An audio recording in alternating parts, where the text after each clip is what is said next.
Salmon with a delicious citrus herb crust. That's olive oil, lime juice, dill, cilantro, parsley, lime zest, and pineapple tequila hot sauce. Spread on top of the salmon.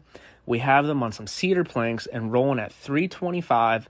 We're pulling when the internal is at 145. The final product is insane, packed with tremendous flavor.